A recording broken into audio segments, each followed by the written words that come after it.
Hello everyone, welcome back to my channel आपकी मिनी। तो आज ये जॉब अपडेट स्पेशली उन लोगों के लिए है जो काफ़ी दिनों से वेट कर रहे थे कि हमको ट्वेल्थ पास जॉब की ज़रूरत है। हम ट्वेल्थ पास हैं एंड हमको ट्वेल्थ पास जॉब चाहिए, जो जिसमें ना ही कोई सेल्स हो, ना ही कोई टारगेट हो, सैलरी भी अच्छा खासा हो एंड वर्क फ्रॉम होम हो स्पेशली।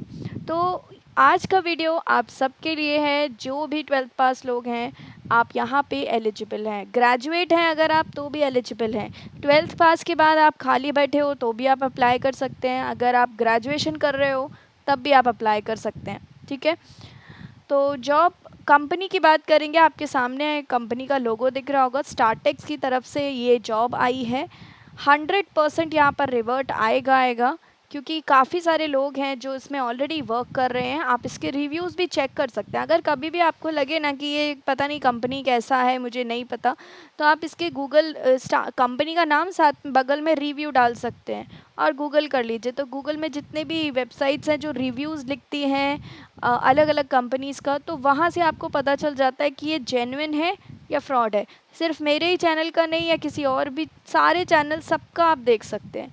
कभी भी कोई भी प्रॉब्लम आती है, आपको थोड़ा सा भी डाउट होता है कि ये जेन्युइन है या नहीं, गूगल है आपके पास, तो आप सिंपली टाइप कर सकते हैं और कंपनी का नाम, उसके सामने रिव्यू, तो अगर वो कंपनी फ्रॉड भी होगी ना तो वो सारा लिस्टिंग्स में आ जाता है। तो एक ये छोटा सा टिप आज के लिए। नेक्स्ट बात करेंगे डिटेल में कंपनी के बारे में बात करेंगे आज हम। आपके डे टू डे काम क्या रहने वाला है, अगर आप यहाँ पर हायरिंग, अगर आप यहाँ पर सिलेक्ट हो जाते हैं तो आपको क्या करना पड़ेगा, जॉब का एलिजिबिलिटी क्या है, कैसे अप्लाई करना है, प्लस अप्लाई करने के बाद अगर आपका रिज्यूम शॉर्टलिस्ट हो जाता है तो इंटरव्यू कैसे क्रैक करना है, इंटरव्यू में आपसे किस टाइप के क्वेश्चंस पूछे जाते हैं। क्योंकि यहाँ पर कोई भी रिटन टेस्ट नहीं है, आपने फॉर्म भरा, रिज्यूम दिया, शॉर्टलिस्ट हुआ रिज्यूम, डायरेक्ट आपको एचआर का कॉल आएगा और इंटरव्यू होगा। राइट, तो ये सारी चीज़ें हम डिटेल में डिस्कस करेंगे। बट उससे पहले एक चीज़ और बता दूं, अगर आप फ्रेशर हैं, आपको कोई भी एक्सपीरियंस नहीं है उस फील्ड में, तो भी आप अप्लाई कर सकते हैं। ठीक है, एक्सपीरियंस वालों के लिए तो बहुत ही अच्छी बात है, बट अगर आपको एक्सपीरियंस नहीं है तब भी आप अप्लाई कर सकते हैं। आगे बढ़ेंगे, जॉब डिटेल के बारे में समझेंगे, बट उससे पहले अगर आप चैनल पर नए हैं तो मेक श्योर आप चैनल को सब्सक्राइब करें। एंड अगर ये वीडियो पसंद आता है तो वीडियो को लाइक ज़रूर करिएगा। आपका अगर कोई फ्रेंड है जो इस टाइप से वर्क फ्रॉम होम जॉब्स देख रहे हैं, प्लीज़ उनके साथ चैनल एज वेल एज़ ये वीडियो शेयर कर दीजिएगा, क्योंकि हम डेली जॉब अपडेट लाते हैं, जेन्युइन जॉब अपडेट्स लाते हैं एंड कोई ना कोई आपको एक एक्स्ट्रा ट्रिक भी ज़रूर मिलती है सीखने को। सो मेक श्योर कि आप चैनल को सब्सक्राइब कर लें। आगे बढ़ेंगे, डिस्क्रिप्शन बॉक्स में आपको अप्लाई लिंक दिया है, उस अप्लाई लिंक पर क्लिक करेंगे तो naukri.com पर लैंड करेंगे। naukri.com पर ये वैकेंसी अपलोड की है इन्होंने, स्टार्टेक की तरफ से है, कस्टमर केयर एग्जीक्यूटिव की, मतलब कॉलिंग वाला जॉब है। राइट, अभी कॉलिंग दो तरह से हो सकती है। यहाँ पर जब आप सिलेक्ट होंगे तब आपको पता चलेगा, inbound calling, outbound calling. Inbound calling में क्या होता है, जहाँ भी आप पढ़ेंगे ना, इनबाउंड कॉलिंग मतलब कि आपके पास जो भी कंपनी है उसके कस्टमर्स कॉल करेंगे, आपको करना नहीं है, आपको कॉलिंग नहीं करनी है। आपको आगे से कॉल आएगा कस्टमर का, जो भी उनको इश्यूज़ हैं, जो भी उनको प्रॉब्लम्स हैं, वो आपको उनको रिजॉल्व करना है। एक दूसरा होता है आउटबाउंड कॉलिंग। आउटबाउंड कॉलिंग में क्या होता है कि आपको खुद से कॉल करना पड़ता है। राइट, तो ये डिफरेंस था छोटा सा। आप अगर कस्टमर केयर जॉब में देख रहे हो तो ये दो चीज़ों का ध्यान आप रख सकते हैं। या फिर कहीं भी वर्ड लिखा होता है inbound calling, outbound calling, cold calling, तो ये सारे वर्ड्स आपको पता होना चाहिए। राइट, 0 से 1 ईयर का एक्सपीरियंस है चलेगा। टेम्प्रेरी वर्क फ्रॉम होम, ये परमानेंट वर्क फ्रॉम होम ही है, इसकी टेंशन लेने की ज़रूरत नहीं है। बट मैं आपको एक स्टार्टिंग में ये चीज़ बताना चाहती हूँ, ऑलरेडी 6,710 लोगों ने भर दिया है। अब इसको देखकर ये मत सोचिएगा कि मेरा क्या होगा, मैं तो भरूंगा तो पता नहीं सिलेक्शन होगा या नहीं, तो मैं छोड़ देता हूँ। होप कभी, उम्मीद कभी भी नहीं छोड़नी चाहिए। राइट, तो आप फिल करिए फॉर्म, लेकिन अपने रिज्यूम को थोड़ा सा हट के बनाइए। एक और तरीका है, पहले आप naukri.com से अप्लाई कर सकते हैं। दूसरा, आप यहाँ पर, मैं आपको रिक्रूटर का नंबर दूंगी तो वहाँ पे आप व्हाट्सएप कर सकते हैं अपना रिज्यूम। अभी क्या आगे चलते हैं, अभी देखते हैं डिस्क्रिप्शन क्या है, मतलब जॉब में करना क्या है। आपको बेसिकली कस्टमर की क्वेरीज़ को, उनकी कंप्लेंट्स को हैंडल करना है। जो भी उनको प्रॉब्लम्स आ रही हैं उनको उनको सॉल्यूशन देना है, बेस्ट एक्सपीरियंस होना चाहिए उनका। मतलब ऐसा ना हो कॉल करने के बाद वो कहे अरे फालतू में कॉल किया, कुछ तो मिला नहीं, कुछ तो पता नहीं चला। तो एक एक्सपीरियंस उनका एक बेटर एक्सपीरियंस होना ज़रूरी है, तो क्योंकि आप कंपनी को रिप्रेजेंट कर रहे हो, right. Candidate should possess excellent communication skills in English written and oral. English में कमांड होना इम्पॉर्टेंट है।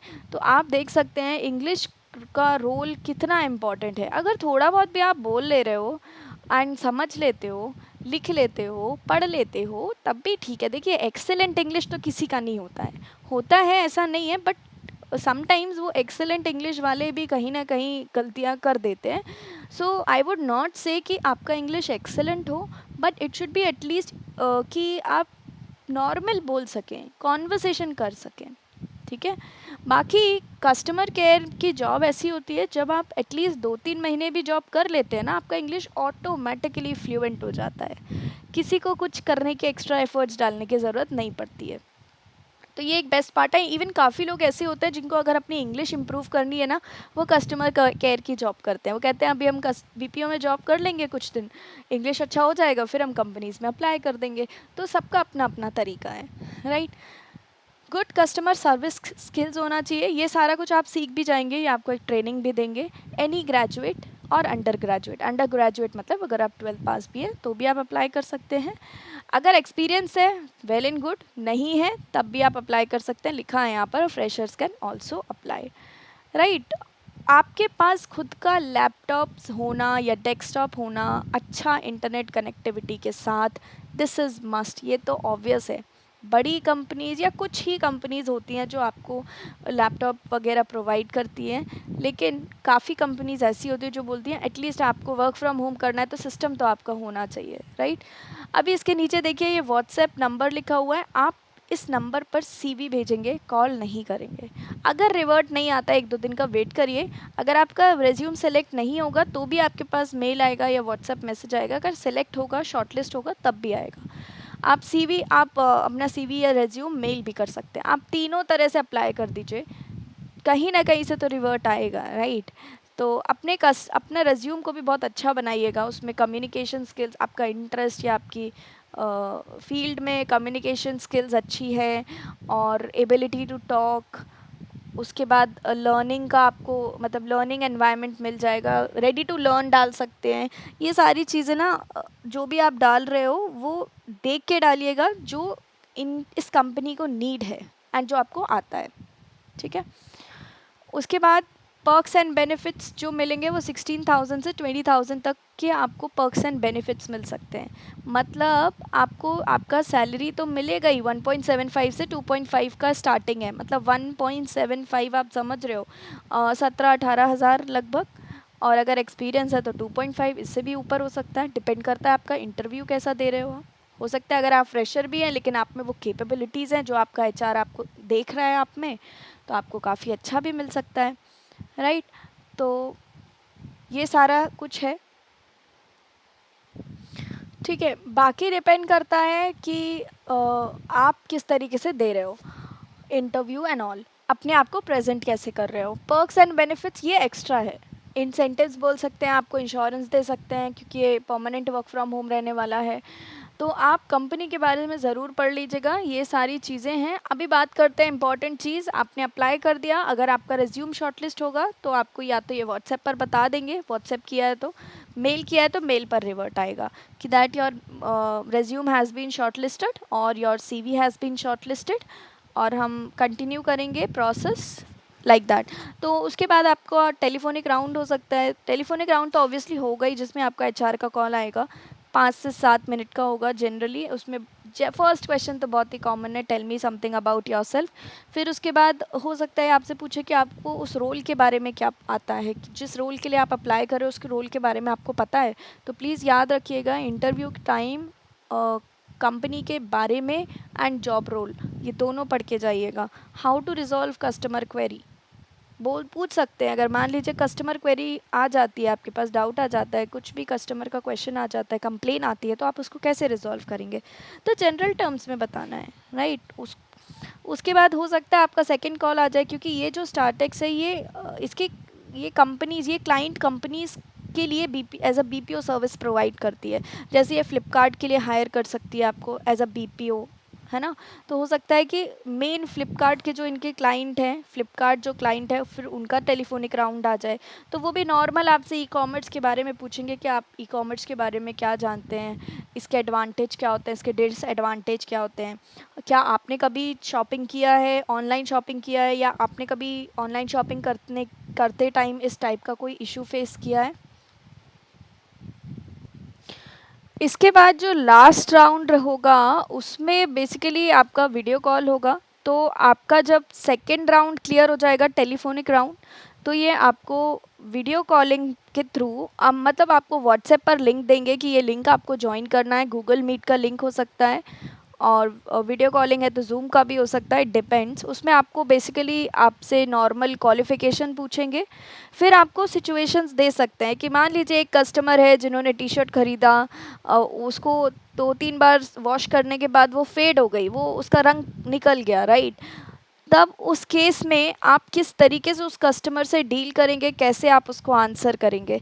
तो हो सकता है अगर हिंदी के लिए चाहिए इनको, क्योंकि इनकी लोकेशंस देखिए आप, इंदौर मध्य प्रदेश, पुणे महाराष्ट्र, दिल्ली, तो हो सकता है आपकी लोकल रीजनल लैंग्वेज भी पूछे ये, एंड आपको उस रीजनल लैंग्वेज में आंसर करना पड़े, ये इंग्लिश ना बोलें। लेकिन जब तक आपको एग्जामिनर इंग्लिश बोल रहा है, आपको भी इंग्लिश में ही रिवर्ट बैक करना है, इतना सा याद रखना है। ठीक है, ये था पूरा का पूरा आपका जॉब के बारे में अपडेट। तो मेक श्योर कि आप इसमें ज़रूर से अप्लाई करें, थोड़ा सा अपना रिज्यूम हट के बनाइएगा जिससे कि आपका रिज्यूम शॉर्टलिस्ट हो जाए। ओके, तो ये था आज का जॉब अपडेट। आई होप आपको पसंद आया होगा एंड आपके लिए यूज़फुल रहा होगा। अगर कोई फ्रेंड है तो भी आप उनको शेयर कर सकते हैं, बट आपका काम है जल्दी से जल्दी अप्लाई करना। अगर आप इंटरेस्टेड है, देर मत करिएगा, क्योंकि ऑलरेडी इतने सारे कैंडिडेट्स ने फिल कर दिया है, तो हो सकता है फॉर्म कभी भी बंद हो जाए। So that's all for today, thank you for watching.